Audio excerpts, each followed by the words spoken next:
आपका फिर से स्वागत है हमारे इस online course fundamentals of power electronics के अगले लेक्चर में। तो आज हम देखेंगे कुछ बेसिक्स जो पावर इलेक्ट्रॉनिक्स के लिए बहुत इंपॉर्टेंट है, उनको दोबारा से रिविजिट करेंगे, थोड़ा सा उनको रिफ्रेश करेंगे। तो चलिए शुरू करते हैं। तो आज के लेक्चर में हम कवर करने वाले हैं सबसे पहले कुछ नेटवर्क के बेसिक्स जो ज़रूरत है पावर इलेक्ट्रॉनिक्स के लिए। दूसरा हम इंट्रोडक्शन टू रजिस्टर कि क्या होता है, फिर इंडक्टर के कुछ बेसिक्स देखेंगे, कैपेसिटर्स के बेसिक्स देखेंगे, और मेटलैब कैसे एक अंडर ग्रेजुएट स्टूडेंट मेटलैब की हेल्प ले सकता है पावर इलेक्ट्रॉनिक्स को और अच्छे से समझने के लिए। तो सबसे पहले नेटवर्क में जो सबसे पहली चीज़ आती है वो है आपकी केवीएल बहुत ही इम्पोर्टेंट है, क्योंकि जब भी हम किसी सर्किट का एनालिसिस करना चाहते हैं तो वहाँ पे केवीएल की एक बहुत बड़ी रिक्वायरमेंट है। तो मैं एक बहुत सिंपल सा एग्जांपल ले रहा हूँ केवीएल को समझाने के लिए। एज यू ऑल नो कि केवीएल में हम क्या करते हैं, किसी भी नेटवर्क में लूप में जो भी वोल्टेज का सम होता है वो ज़ीरो होता है। तो एक सिंपल सा हम नेटवर्क लेते हैं जिसमें केवीएल लगा के हम एक्सप्लेन करेंगे कि आपका केवीएल आप कैसे लगाएं और सर्किट्स में आपके लिए कैसे ये हेल्पफुल रहेगा। तो जैसे कि आप देख रहे हैं यहाँ पे मैंने एक सर्किट लिया है, बहुत ही बेसिक सा सर्किट है। Let's say these voltages are V1 V2। इस रजिस्टर को हम नाम दे देते हैं R1, इसको दे देते हैं R3 और इसको दे देते हैं R2। ये जो मेरा मैश है इसको मैंने करंट माना इसमें I1, इसमें मैं मानूंगा I2। तो बेसिकली जितने भी मैश होते हैं उतनी ही आपकी केवीएल इक्वेशंस बनती हैं। तो इसमें दो मैश हैं तो आप इसमें दो केवीएल होंगे। तो अब मैं जो केवीएल लगा रहा हूँ, आपका रेफरेंस आप कुछ भी सेट कर सकते हैं जिस तरीके से चाहें कि आप डायरेक्शन में चल रहे हैं तो कौन से किसको पॉजिटिव लेना है किसको नेगेटिव लेना है। बट जो मेरा फंडा है वो ये है कि अगर मेरा कहीं पे भी वोल्टेज राइज है तो मैं इसको पॉजिटिव लूँगा, अगर मेरा कोई वोल्टेज राइज है, और अगर मेरा वोल्टेज ड्रॉप है तो मैं उसको निगेटिव लेता हूँ। जैसे अगर मैं पहले इस वाले लूप में केवीएल लगाना चाहता हूँ तो मैं क्या करूँगा, इस डायरेक्शन में चलते हुए मैं केवीएल लगाऊंगा जो डायरेक्शन मैंने शो की है एरो की हेल्प से। तो अगर मैं बैटरी में देखूं तो I am going from negative to positive, means negative से पॉजिटिव की तरफ जा रहा हूं। क्योंकि वोल्टेज बढ़ रहा है तो ये मेरे लिए वोल्टेज राइज है, तो मैं जो V1 की पोलैरिटी लूँगा वो पॉजिटिव लूँगा, V1। अब आया मेरा रजिस्टर, क्योंकि रजिस्टर में मेरी करंट इस डायरेक्शन में फ्लो हो रही है और करंट हमेशा फ्लो होती है higher potential to lower potential. तो जो यहाँ पे है मेरा ड्रॉप है वोल्टेज का, क्योंकि मैं प्लस से माइनस की तरफ जा रहा हूँ तो मैं इसका साइन लूँगा नेगेटिव, माइनस I1 R1। इसी तरीके से जब मैं अब ये मैं R2 पे मैं आया, मेरी एक करंट आ रही है I1 इस डायरेक्शन से, एक करंट आ रही है मेरी I2 इस डायरेक्शन से। क्योंकि मैं इस लूप के लिए लगा रहा हूँ तो मैं प्रेफरेंस दूंगा I1 को। तो जब I1 को प्रेफरेंस दूंगा तो यहाँ पे भी जो मेरा वोल्टेज होगा वो ड्रॉप होगा। तो मैं क्या लिखूँगा, माइनस नेट करंट हो जाएगी मेरी I1 माइनस I2 और रेजिस्टेंस हो गया R2 इक्वल टू 0। सिमिलरली अगर मैं दूसरे लूप में लगाऊंगा, मैं इस डायरेक्शन में जा रहा हूं तो बैटरी में मैं गया प्लस से माइनस की तरफ, मतलब मेरा ड्रॉप है, तो मैं लूँगा माइनस V2। अब रेजिस्टेंस R2 में आया, दो करंट है I1 इधर से और I2 इधर से, तो मैं प्रेफरेंस I2 को दूंगा। जब प्रेफरेंस I2 को दूंगा तो मेरा ड्रॉप होगा प्लस माइनस इस डायरेक्शन में, तो मैं इसको लिखूंगा minus R2 into I2 minus I1।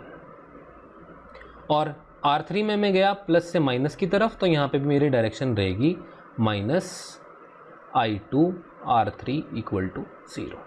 तो दो मैश हैं, दो इक्वेशन, दो अननोन I1 और I2, you can solve it very easily.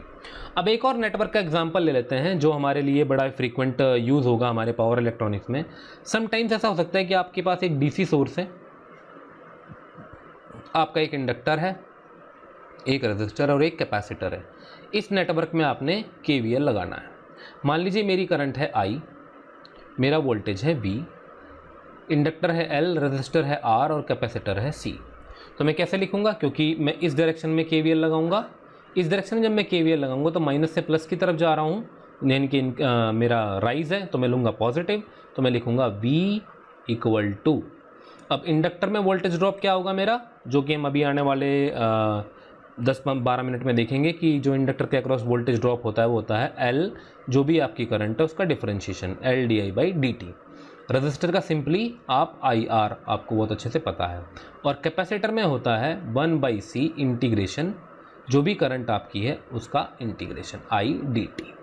तो इसमें KVL सिंपली इस तरीके से लग गया। तो KVL आपके लिए एक बहुत इंपॉर्टेंट टूल है। तो आप देख सकते हैं कि इस हेल्प से आप KVL को रिविजिट किया है मैंने छोटा सा, ताकि आप थोड़ा KVL रिवाइज हो जाए। नेक्स्ट टाइम आते हैं KCL पे। KCL बहुत ही सिंपल है कि कोई भी आपने एक नोड लिया है, नोड पे बहुत सारी करंट्स आ रही हैं, कुछ जा रही हैं, तो हमने कहा कि भैया एक नोड पे आने वाली जितनी भी करंट्स होती हैं उनका एल्जेब्रिक सम क्या होता है, 0 होता है। फॉर एग्जांपल अगर मैं इधर से करंट मानूँ I1, इधर मैं आउटगोइंग करंट लेता हूँ I2, इधर मैं आउटगोइंग करंट लेता हूँ I3, इधर से इनकमिंग करंट है मेरी I4, इधर से इनकमिंग करंट है मेरी I5। तो मैं कैसे लिखूँगा, आप कोई भी डायरेक्शन को पॉजिटिव कंसिडर कर सकते हैं। लेट्स से इनकमिंग करंट को हम पॉजिटिव मानते हैं, तो कैसे लिखेंगे, I1 plus I5 plus I4। अब क्योंकि आउटगोइंग करंट को क्या लेना पड़ेगा हमें, negative, minus I2 minus I3 equal to 0। It is as simple as that. KCL is basically किसी भी नोड पे आने वाली करंट और जाने वाली करंट का जो अलजेब्रिक सम होता है वो क्या होता है आपका, 0 होता है। ठीक है, चलिए आगे बढ़ते हैं। अब नेक्स्ट आता है हमारा रजिस्टर। बहुत ही फेमस मतलब बेसिक कंपोनेंट है इलेक्ट्रिकल में। जैसे मेरा मान लीजिए रजिस्टर का साइन आपको पता ही बहुत अच्छे से ये होता है, और डिफरेंट टाइप के रजिस्टर्स आते हैं, आपने अपनी लैब्स में भी देखा होगा। एक जो रियोस्टेट है वो भी एक रेजिस्टेंस है जो कि वेरिएबल है। अगर रेजिस्टेंस वेरिएबल होता है उसका सिंपली ये होता है। तो रजिस्टर में ऐसा कुछ खास नहीं है जो आपको पता ना हो। नेक्स्ट अगर आप देखें, अब रिस्पांस की बात करते हैं यहाँ पे। फॉर एग्जांपल मैंने एक स्क्वायर वेव ली है और एक सिंपल मैंने इसको रजिस्टर पे अप्लाई किया। जब रजिस्टर पे मैंने अप्लाई किया तो आने वाली करंट की मैं वेव फॉर्म देखना चाहता हूँ। ये मेरा रजिस्टर आर है, ठीक है। तो क्योंकि रजिस्टर में इंस्टेंटेनियस चेंज हो जाता है, तो आप देख रहे हैं जहाँ पे भी मेरा वोल्टेज 0 हो रहा है उसी टाइम पे मेरी करंट भी 0 हो रही है। जब मेरी करंट नेगेटिव से वोल्टेज नेगेटिव से पॉजिटिव की तरफ जा रही है उसी टाइम पे मेरी करंट भी नेगेटिव से पॉजिटिव की तरफ जा रही है। मींस जो भी इंस्टेंटेनियस चेंज है वो आपको दिखेगा in case of a resistor. तो अगर ये वोल्टेज V है तो इसकी जो मैक्सिमम वैल्यू होगी यहाँ पे करंट की I is equal to that will be simply V/R, और नेगेटिव में भी कितनी हो जाएगी आपकी, -V/R। Is it clear. तो रजिस्टर में जो भी आपका चेंज है वो इंस्टेंटेनियस चेंज होगा। अब इंडक्टर के बारे में बात करते हैं। कुछ छोटा सा बेसिक्स है जो इंडक्टर के बारे में समझना बहुत ज़रूरी है अगर आप power electronics point of view से देखें तो। सबसे पहले तो क्या है इंडक्टर। इंडक्टर एक स्टोर करता है एनर्जी को, कहाँ पे, मैग्नेटिक फील्ड में। मैग्नेटिक फील्ड में इंडक्टर आपका एनर्जी को स्टोर करता है। और अब इंडक्टेंस क्या है, inductance is the virtue of a coil. Means ये एक कॉइल की प्रॉपर्टी है जिससे वो करंट के चेंज को अपोज करता है। रजिस्टर करंट के फ्लो को अपोज करता है, लेकिन इंडक्टेंस करंट के चेंज को अपोज करता है। अभी देखेंगे हम कैसे। अब आपको पता ही इंडक्टर क्या होता है। Inductor is equal two means the formula for the inductor is flux linkages by current, simply. और ये बड़ा ही फेमस आप 9-10 से पढ़ते आते हैं, फैराडे लॉ। फैराडे लॉ क्या कहता है, E is equal to minus dφ/b dt। Means जो भी आपका वोल्टेज इंड्यूस हुई है फ्लक्स लिंकेजेस के चेंज की वजह से वो कितनी होती है, E is equal to minus dφ/dt। यहाँ पे जो नेगेटिव साइन आता है वो ड्यू टू लेंज लॉ आता है।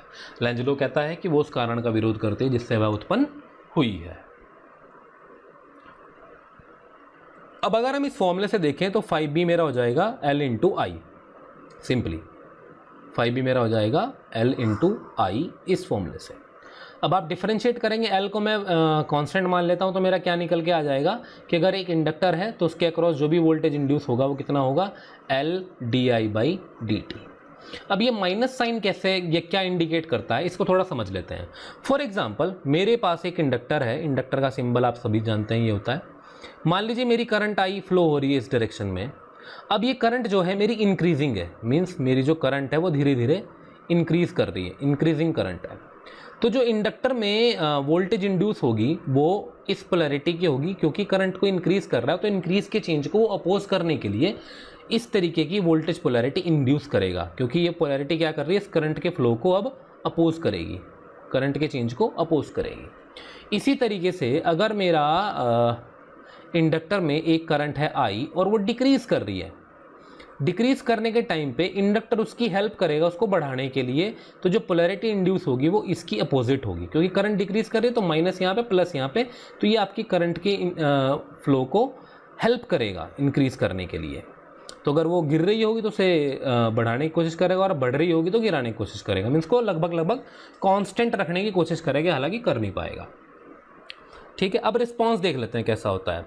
एनर्जी स्टोर्ड इंडक्टर में कितनी होगी, अगर आपका एक इंडक्टर है उसमें, तो W is equal to simply half LI square, that is the energy stored in a inductor. Is it clear? Next, अब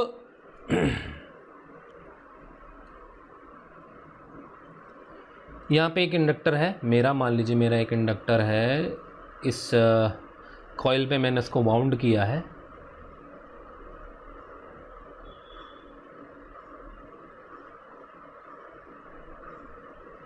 इस कॉइल पे वाउंड किया है जिसकी लेंथ है मेरी L, A है इसका क्रॉस सेक्शनल एरिया और N नंबर ऑफ इसमें टर्न्स है। तो इस इंडक्टर का मेरा जो फॉर्मूला होगा वो कितना होगा, L is equal to mu naught K N square A by L। For simplification you can take K equal to 1 और म्यू नॉट क्या है आपका, the value of mu naught is 4 pi into 10⁻⁻7 henry per metre.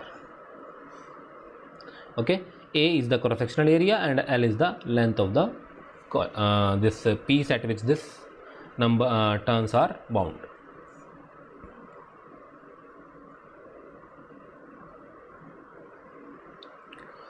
For example अब देखते हैं response कैसा होगा। मैंने यहाँ पे भी वही आपका एक वोल्टेज लिया है, आपका वोल्टेज कैसा है, यहाँ पे मेरा स्क्वायर वेव वोल्टेज है और मैंने एक इंडक्टर लिया है और इससे बहने वाली करंट का मैं रिस्पांस देखना चाहता हूँ कि रिस्पांस कैसा होगा, क्या वो रेजिस्टर की तरह सेम टाइम पे फॉलो करेगा या कुछ डिफरेंट होगा। तो अगर आप देखें तो जो आपका वोल्टेज का रिस्पांस होगा वो कुछ करंट का रिस्पांस जो होगा वो कुछ इस तरीके से होगा, क्योंकि आप देख रहे हैं वोल्टेज मेरी इस पॉइंट पे, इस पर्टिकुलर पॉइंट पे मेरा वोल्टेज चेंज कर रहा है, नेगेटिव से पॉजिटिव की तरफ मेरा वोल्टेज जा रहा है। तो current will not change instantaneously, current एकदम से पॉजिटिव से एकदम नेगेटिव नहीं हो जाएगी, it will take some time, तो वो धीरे धीरे चेंज होगी। और अगर आप फॉर्मूला भी लगा के देखें, जैसे मैंने बताया था V इज इक्वल टू मेरा होता है L di बाई dt, और अगर मैं करंट कैलकुलेट करना चाहता हूँ तो what should I do, I will do 1 by L integration V dt। तो अगर आप एक स्ट्रेट लाइन का इंटीग्रेशन करेंगे तो उसके लिए आपकी क्या आएगी, एक कांस्टेंट का आप इंटीग्रेशन करते हैं तो उसका एक लीनियर रिस्पांस आता है इस तरीके से। और जैसे ही आपका वोल्टेज नेगेटिव तरफ गया, अब करंट डिक्रीज़ करना शुरू कर जाएगा और डिक्रीज़ होते अपने मिनिमम वैल्यू तक पहुंचेगा। अब वोल्टेज आपकी फिर से पॉजिटिव होगी तो करंट आपकी एकदम से चेंज फिर से नहीं होगी, तो वो फिर से कुछ टाइम लेगा अपनी मैक्सिमम वैल्यू में पहुंचने के लिए। तो रिस्पांस जो होगा that will not be instantaneous like in a resistor. जैसे रजिस्टर में आपका इंस्टेंटेनियस चेंज हो जाता है, इंडक्टर के केस में आपका वोल्टेज करंट चेंज इंस्टेंटेनियस नहीं होगा, वो बहुत ही धीरे धीरे होगा।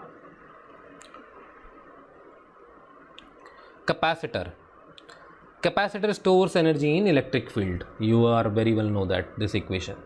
Next, capacitance is the virtue of a capacitor which oppose the change in voltage.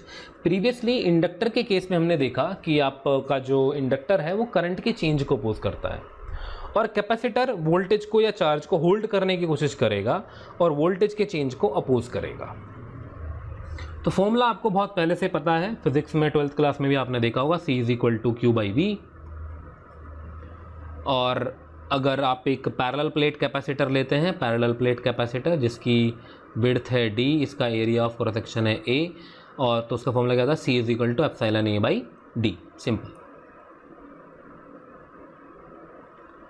अब अगर कोई टाइम वेरिंग है, मान लो करंट है, तो करंट में कैसे एक्सप्रेस करेंगे, आप सभी जानते हैं। मैं जो मेरा करंट I होता है, I इज इक्वल टू मेरा होता है simply rate of change of charge means dq by dt। तो अगर आप यहाँ से चार्ज निकालना चाहते हैं तो वो क्या हो जाएगा मेरा, integration I dt। In the same manner like I am writing over here, you could see vt is equal to qt by c। तो चार्ज को निकालने के लिए मुझे क्या करना पड़ेगा, इंटीग्रेशन करना पड़ेगा। तो इंटीग्रेशन क्या हो जाएगा, I dt। तो वोल्टेज निकल गया। तो अगर हम कैपेसिटर में किसी करंट आपको पता है, आप वोल्टेज निकालना चाहते हैं, तो simply V is equal to I by D T, और you can say that I is equal to C D V by D T. Is it clear? I is equal to C D V by D T, like I have discussed. अब electric field में जो energy store होगी उसकी value कितनी होगी? E is equal to half C V square. जैसे inductor में क्या था हमारा energy stored? 1/2 half L I square. तो इस केस में मेरा क्या हो जाएगा? दोनों इंटरचेंज हो जाएंगे, C का L हो जाएगा, V का I हो जाएगा। क्योंकि अब इसको इस तरीके से याद रख सकते हैं कि कैपेसिटर जो है वो वोल्टेज के चेंज को पोज करता है, तो उसके लिए V आया, और इंडक्टर जो है आपका करंट के चेंज को पोज करता है, तो उसके लिए I आया। तो E is equal to half C V square, E is equal to half L I square. एक बार फिर से रिविजिट कर लेते हैं। इंडक्टर के केस में वोल्टेज होता है V is equal to L D I by D T. Capacitor के केस में जो मेरा वोल्टेज होगा वो होगा 1/c integration I D T, और by differentiation integration you could come up with other formula as well. अब रिस्पॉन्स देखते हैं कि कैपेसिटर मैंने लिया जिसमें मैंने कैसी वोल्टेज ली है? ट्रायंगुलर वोल्टेज ली है। अब ट्रायंगुलर वोल्टेज है तो करंट का रिस्पॉन्स कैसा होगा मेरा? करंट का रिस्पॉन्स मेरा स्क्वायर वेव होगा, क्योंकि अगर आप करंट निकालना चाहते हैं तो current I is equal to कितना होता है? I is equal to C D V by D T. तो अगर आप किसी लीनियर पार्ट को जब आप डिफ्रेंशिएट करते हैं तो वो एक कांस्टेंट वैल्यू आती है। जब आप इस नेगेटिव पार्ट को करेंगे तो नेगेटिव स्लोप को करेंगे तो नेगेटिव वैल्यू, पॉजिटिव स्लोप को करेंगे तो positive value. So like this you can find out the response of the current going through a capacitor if the voltage is triangular. अगर आपकी वोल्टेज ट्रायंगुलर है तो उस केस में जो आपका करंट का रिस्पॉन्स होगा वो कैसा होगा? आपका एक स्क्वायर वेव होगा। Is it clear? ये बड़ा हेल्पफुल होगा आपके लिए ना, जब आप पावर इलेक्ट्रॉनिक्स में आगे एप्लीकेशंस करेंगे। अब now use of MATLAB for power. MATLAB is a very powerful tool.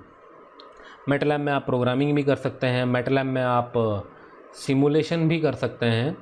After the completion of unit 1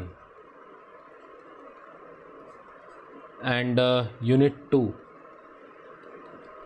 इसके बाद हम एक छोटा सा सेशन वीडियो बनाएंगे कि आप पावर इलेक्ट्रॉनिक्स के लिए मैटलैब को कैसे यूज़ कर सकते हैं। आप सीधा सीधा जो भी आप सर्किट, फॉर एग्जांपल कोई रेक्टिफायर सर्किट आप वो सिमुलेट करना चाहते हैं with the help of a diode और with the help of a thyristor और anything, you can do that in this particular software which we called MATLAB. And simulations are very much close to the actual practical form. तो simulation जो आप करेंगे इसमें बिल्कुल आपको जो results होंगे वो प्रैक्टिकल लेवल के होंगे। जैसे आप अपने लैब में कोई प्रैक्टिकल कर रहे हैं तो जो रिज़ल्ट आपका प्रैक्टिकल से आएगा, similar kind of a result will be also you will get through this particular simulation of your circuit using MATLAB. So basically you can use MATLAB for the simulation of circuits. Thank you. That's all for this lecture. We'll see you in the next. Thank you.